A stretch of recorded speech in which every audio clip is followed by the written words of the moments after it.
Vamos al tema de fondo que les propuse para el día de hoy. Hay un tema que nos preocupa a todos. La situación económica se está volviendo cada vez más frágil. El propio ministro de Economía reconoció que hay una recesión y la manufactura. Quisiera que por favor pongan esta portada del diario Gestión del día de hoy. Está en su peor momento en los últimos 30 años. Es una situación complicada. Manufactura tendrá uno de sus resultados peores, es los peores resultados en 30 años. En ese contexto, ya pueden sacarlo por favor, en ese contexto lo que tenemos es propuestas para ver cómo salir adelante y y la Sociedad Nacional de Industrias ha venido desde hace ya buen tiempo planteando ideas de cómo generar una nueva ley de industrias y en el Congreso el congresista Geri lo ha recogido alguna de esas ideas y la ha plasmado en un proyecto de ley y de eso quiero hablar el día de hoy en el programa, nada menos que con el presidente de la Sociedad Nacional de Industrias, Jesús Salazar Nichi, para que nos explique su visión del tema, las propuestas, cómo encaja su visión con lo que han planteado en el Congreso y cómo salir de la recesión. Jesús, buenos días, encantado de tenerte en el programa. Buenos días, Augusto, muchas gracias por esta invitación. ¿Cuán complicada está la industria, la manufactura en el Perú? Veíamos ahí que está en su peor momento en 30 años. ¿Es así? A ver, sí, la manufactura viene dando muestra de caída constante y no te hablo solo de estos últimos meses, son casi 11 o 12 meses que la industria manufacturera, sobre todo la no primaria, esa que genera más valor agregado, la que toma más mano de obra, esa viene casi 11 meses, cayendo consecutivamente en negativo. Más aún, si vemos un poco cómo han estado los índices de la industria manufacturera respecto al PBI, vemos que desde los años 70 y pico hasta la actualidad ha venido cayendo desde 18,5 que tuvimos como pico, hemos cerrado el año pasado con 12,9. Es decir, la industria sigue perdiendo peso dentro de la economía nacional. Y eso no podemos permitirnos. Todos los países. La gente manufactura no primaria, ¿cuáles? Si le puedes explicar. A ver, son los que generan más valor agregado a través de transformaciones de materias primas. Estas pueden ser bienes de capital, bienes intermedios, es decir, los que vamos a otras industrias como la de construcción, ¿no es cierto? Claro. Y también la de consumo final. Así es. Entonces, y sigue, por favor, en tu explicación de cuán complicados está.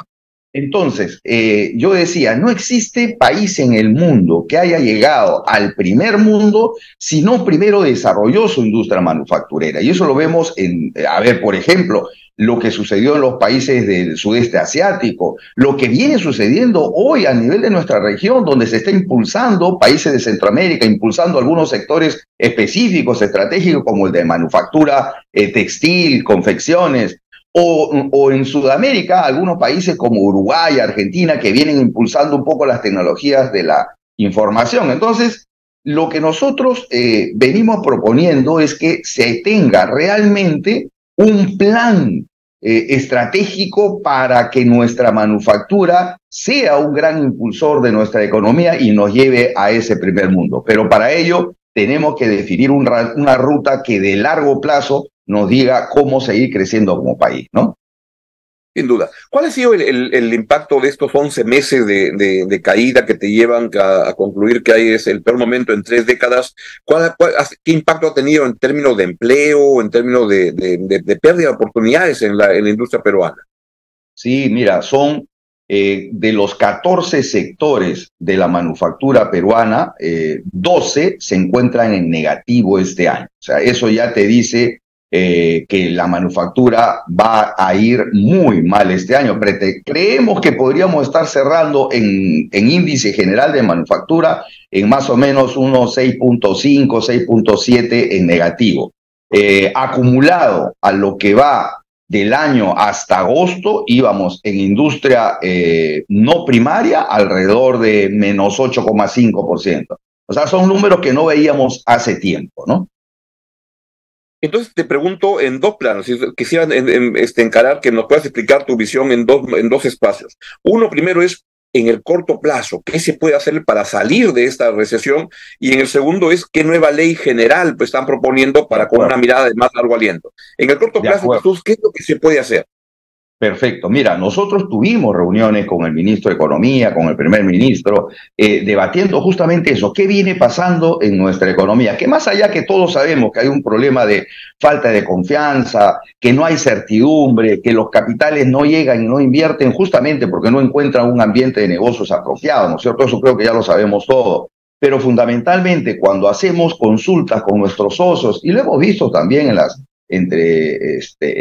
consultas que hace el BCR sobre el tema de percepción de la economía, Así es. vemos que lo que ha golpeado más a la industria ha sido la falta de demanda interna. Eso ha golpeado muchísimo. Los socios nos dicen, vamos apagando máquinas porque no tengo que producir, o sea, nos estamos estoqueando y no hay consumo. ¿Qué se requiere entonces, Augusto, en este momento? Para que la gente entienda, falta de demanda interna es la gente no está comprando. Y no está comprando porque le falta ingresos, ¿no? Y porque se están perdiendo ingresos y empleos, entonces no tiene dinero y no compra, y eso genera un impacto, y es lo que Jesús nos está describiendo ahora. Por favor, continúa. Es cierto. Entonces, lo que necesitamos es darle liquidez, no solamente a las empresas, al consumidor, al poblador, al de a pie. Y esto se puede generar con algunos impactos que han sido tomados en estas 25 decisiones que ha tenido el gobierno, estas famosas 25 balas de plata. Que a mi gusto, hago un paréntesis, Augusto, a mi gusto creo que debieron haber sido concentradas en menos actividades. Cuando uno está en crisis debería centrarse en 5, 6, ya mira, 10 pues, actividades, medidas y poner toda la concentración y el seguimiento en estas medidas. Cuando hace uno medidas tan dispersas, se corre el riesgo de eso, de caer en demasiadas medidas y perder el foco. Pero bueno, de ahí yo diría que hay que rescatar algunas. El de haber aumentado Impulso Perú de 5.000 a 15.000 millones de soles y haber eliminado esa barrera de que iban solo hacia las micro y pequeñas empresas, yo creo que es una buena medida. ¿Por qué? Porque las empresas hoy están pasando ya por falta de liquidez, las cadenas de pago se están rompiendo y eso sí genera un problema mayor a nuestra economía. También hay algunas medidas interesantes, por ejemplo, de las compras del millón. Tú recordarás, hace mucho tiempo hubo un plan similar en el que el Estado empezó a comprar millón de polos, millón de zapatos, millón de zapatillas, millón de buzos escolares, y todo eso dinamizó mucho la microindustria. Eso es lo que están haciendo ahora con algunas medidas que se han tomado.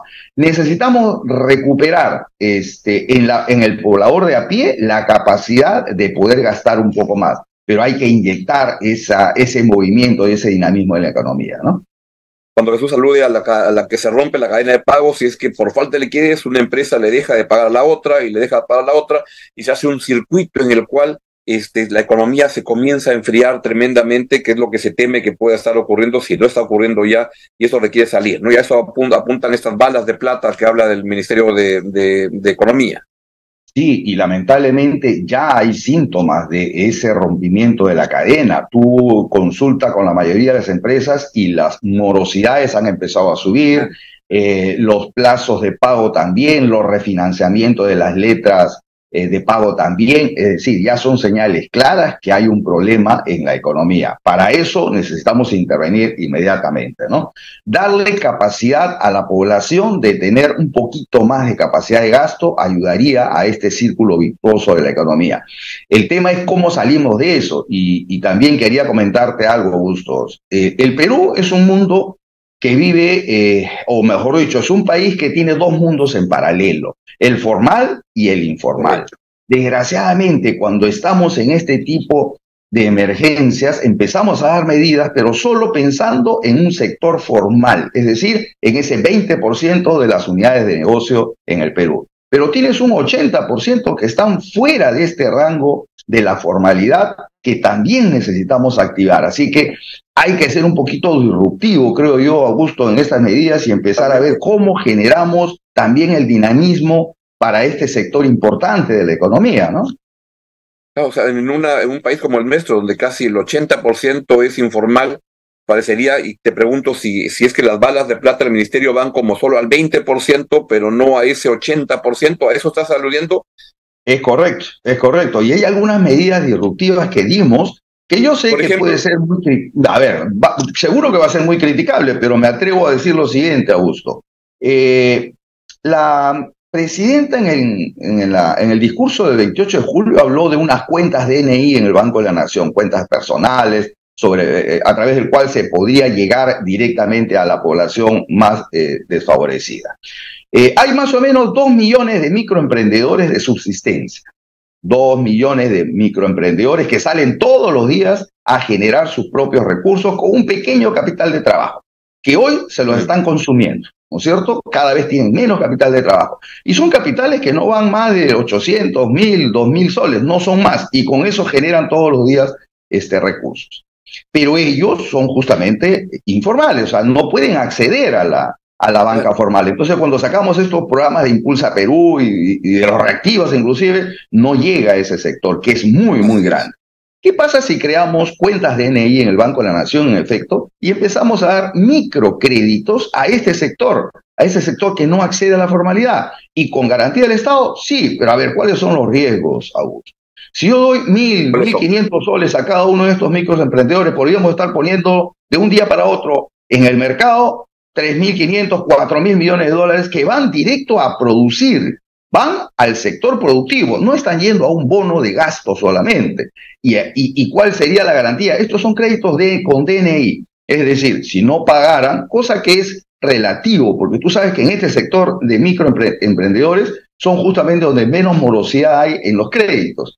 Y sería pues una muerte civil si no pagara, ¿no es cierto? O sea, hay una forma de poder manejar. Y alguien me dice, pero estás fomentando entonces la informalidad. No, al contrario, porque tendríamos una base de datos muy grande de gente que hace actividad privada, hace actividad empresarial, que podríamos de a poco ir incorporándolos a esa formalidad que necesitamos. Yo estoy seguro que el informal en el Perú es porque no encuentra una ventaja para ser formal en el Perú. En el Perú se ve la formalidad más bien como una desventaja a nivel económico. Hay que convertirlo en ventaja y hay que trabajar para ello, ¿no?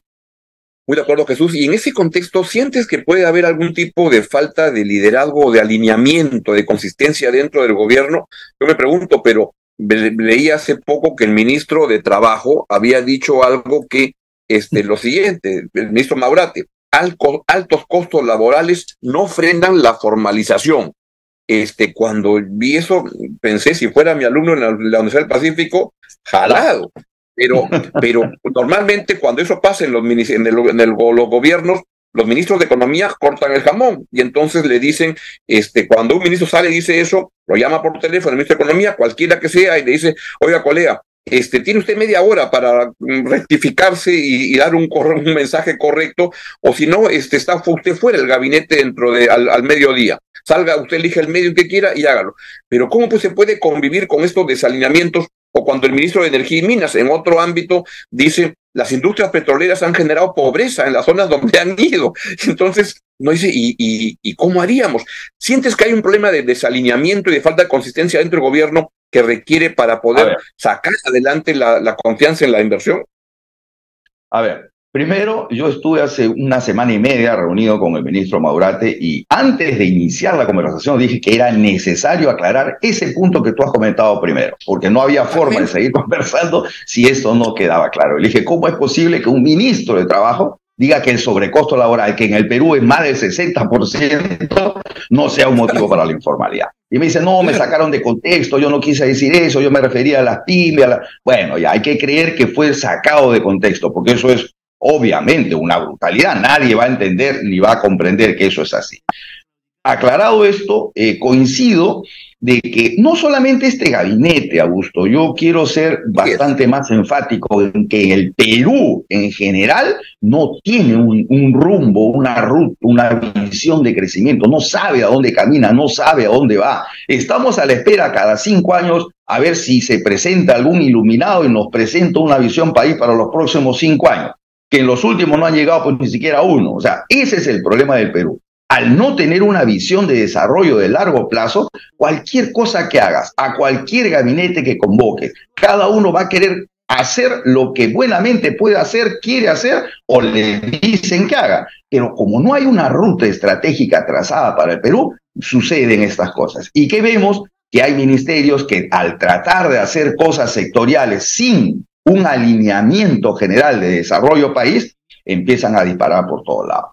Yo creo que el Perú necesita ya definir su ruta de crecimiento. Por eso es que a nivel de la Sociedad Nacional de Industrias creemos que sí es necesario definir la ruta de crecimiento de la manufactura. Por lo menos empezamos a alinearnos a actividades macro y cada sector tendrá que hacer lo que tenga que hacer. Correcto. Conclusión. Y ahí, Jesús, no quería tenemos... llevarte entonces a la segunda parte, pensando en primero de las balas de plata del ministro de Economía, estas 25 balas. Quisiera llevarte más bien al cañonazo de oro, que significa cómo mirar el futuro diferente. ¿Qué es lo que ustedes proponen y su visión de la nueva Ley General de Industrias y cuál es la visión que tienen del tema? ¿Qué es lo que creen? Y si este proyecto en el Congreso coincide con ustedes, explícanos por favor la posición de la Sociedad Nacional de Industrias. Correcto. Nosotros hace ya más de 2 años, Augusto, estamos recorriendo el país. Yo ya he estado en 19, 20 regiones, formando mesas ejecutivas para que entiendan tu audiencia, cómo trabajamos. Estas mesas ejecutivas están conformadas por el sector público, privado, gobernador, municipalidades, están colegios profesionales, la academia, las cámaras de comercio, los emprendedores, en fin. Es una mixta muy, muy, muy buena, donde todos empezamos a hablar lo que hay que hacer en la región para sacarla de su desarrollo.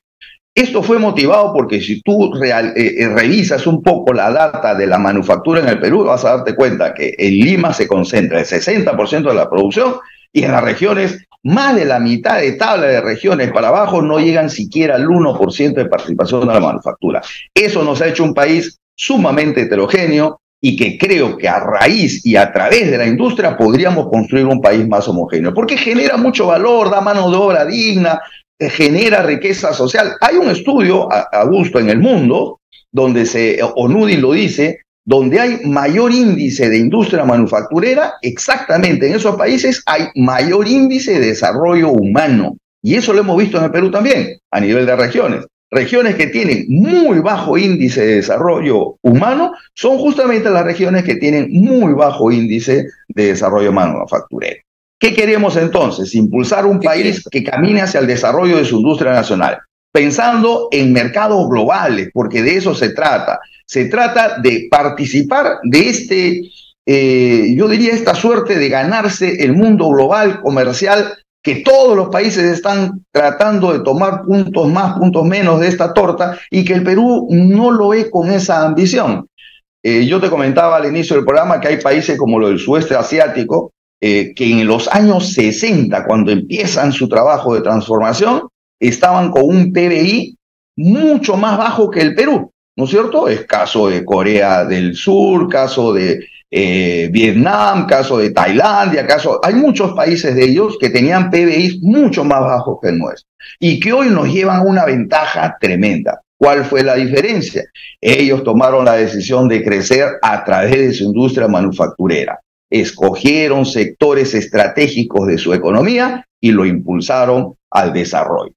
Nosotros hemos tenido alguna experiencia similar, sí, Augusto. Y yo pongo como ejemplo haber escogido sectores estratégicos como la minería o como la agricultura, la agroindustria, que en los años 2000 más o menos el Perú sacó una ley que incentivaba y motivaba la inversión en la agroindustria y pasamos de exportar en el año 2000 más o menos 370 millones de dólares al año pasado 2022 de más o menos 8.450 millones de dólares.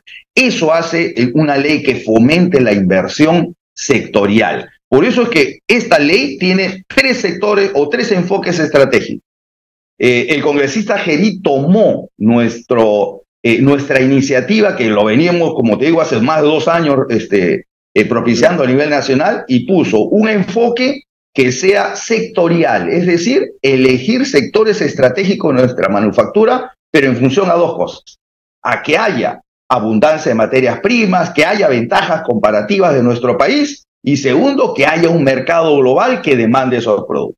Si escogemos bien esos sectores, yo creo que estamos en buen camino.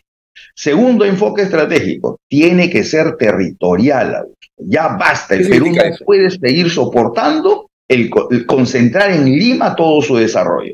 Ese Perú homogéneo que hemos construido en más de 200 años, ya deberíamos empezar a cambiar. Pero ¿cómo va a ser eso? ¿Con una nueva ley de regionalización? Sin duda que no, Augusto. ¿Qué tenemos que llevar? Inversión productiva a las regiones.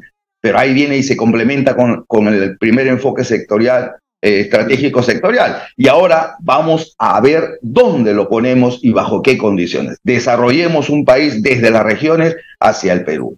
Y tres, un enfoque sostenible, porque no puede haber industria manufacturera en el Perú ni en el mundo, por supuesto, que no sea una industria que desarrolle economía, que tenga desarrollo económico, pero siendo socialmente inclusivo y ambientalmente responsable. Creo que estos tres enfoques convierten a la ley en una ley moderna. ¿Y qué le responderías a los que he leído críticas que plantean que este proyecto sería como un retroceso a épocas de proteccionismo, donde el Estado decidía quién era el ganador y donde se rompían la fuerza del mercado para poder decidir que en el mercado se decida la competencia? Sí, Augusto, hemos recibido mucha crítica y yo lamento que a veces algunas de esas críticas inclusive hayan salido del terreno técnico. Yo entiendo a algunos economistas de pensamiento liberal que dicen que el mercado debería solucionar absolutamente todo. Yo respondería lo siguiente. El mercado no siempre corrige las distorsiones y nuestra economía está llena de distorsiones. A ver, por ahí escuché un artículo, leí un artículo que decía, ¿quién será el iluminado que dijo qué sectores iban a ser los que tengan que tener privilegios y cómo están escogiendo a los nuevos ricos del Perú? Eso es llevar la discusión a un terreno fuera del técnico. Yo he dado algunos ejemplos de por qué en el caso del Perú, minería y agricultura fueron dos sectores elegidos estratégicamente y sin pensar en quién se va a hacer rico por ello, sino pensar en el desarrollo del Perú. Entonces yo diría, ¿por qué escoger sectores? Porque necesitamos tener motores encendidos en nuestra economía que nos impulsen al desarrollo. ¿Y quiénes deben ser estos sectores?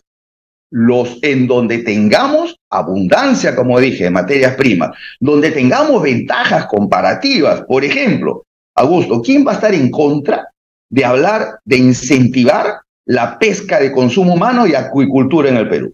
Tenemos 3.100 kilómetros de litoral peruano, tenemos espejos de agua por toda la sierra y toda la selva. ¿Acaso no tenemos las condiciones naturales con ventajas comparativas para impulsar y desarrollar un sector como este?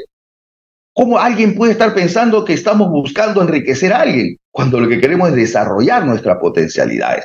Nuestro vecino del norte y nuestro vecino del sur aprovechan muy bien el tema del sector pesca y agricultura y nos llegan mucha ventaja. Ecuador exporta más de 10.000 millones de dólares anuales, nosotros escasamente 1.500. Y encima, Ecuador exporta el atún nuestro enlatado al mundo. ¿Por qué se va al Ecuador? Porque tiene ventajas comparativas. Ha liberado impuestos, ha generado mucha atracción de este sector. Entonces, el atún pescado nuestro al norte se va al Ecuador a industrializarse. Entonces, no podemos perder de vista lo que el mundo está haciendo, Augusto. ¿Qué está haciendo Centroamérica? Está dando muchas inversiones a todo lo que es textil y confecciones. ¿Qué está haciendo el capital del mundo? Se está yendo a Centroamérica. ¿Qué ha pasado? Nos está llevando muchísima ventaja ahora en las exportaciones de textiles a Estados Unidos. Antes nosotros éramos la estrella en la región de las exportaciones. Hoy ya Centroamérica nos ha tomado ventaja. ¿Por qué? Porque ha liberado los impuestos a la renta para atraer inversión. ¿Qué está haciendo Uruguay? Hoy, yo he estado hace un mes más o menos en Uruguay en una visita oficial del gobierno de Uruguay a enseñarnos cómo implementaron políticas sectoriales justamente. Y nos llevaron a empresas de la industria de la madera, bosques maderables. Y ellos, mira, solamente un ejemplo más para ver por qué tenemos que... Brevemente, Jesús. Ok. El Perú tiene más de 73 millones de hectáreas de bosques maderables. Uruguay tiene solamente 2 millones de hectáreas. Ellos explotan 1 millón y con 1 millón de bosque están exportando más de 1.000 millones de dólares. Nosotros tenemos 73 millones de bosques maderables y solamente exportamos 120 millones de dólares.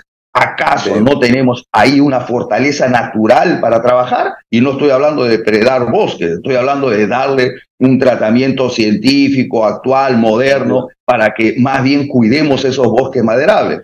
Esos son los temas de fondo en esta ley de industria. Y que se deben discutir. Y te agradezco mucho, Jesús, que se pueda discutir esos temas y que se puedan, porque es muy bueno que entre gobiernos, sociedad civil, y las empresas fundamentalmente, pues estén conversando para ver cómo sacar planteamientos con transparencia y que puedan ayudar. Debo cortar la entrevista porque sabes que con la diferencia entre un productor del programa y un terrorista es que con el terrorista puedes negociar. Con el productor no se puede negociar. El tiempo se ha acabado. Me encantaría tener otras oportunidades porque es verdad que esta ley puede cambiar la visión de desarrollo del país. Sin duda. Te quiero agradecer mucho y ha sido Jesús Salazar Nishi, presidente de la Sociedad Nacional de Industrias, en el contexto de cómo reactivar la economía y el proyecto que están planteando de nueva Ley General de Industrias.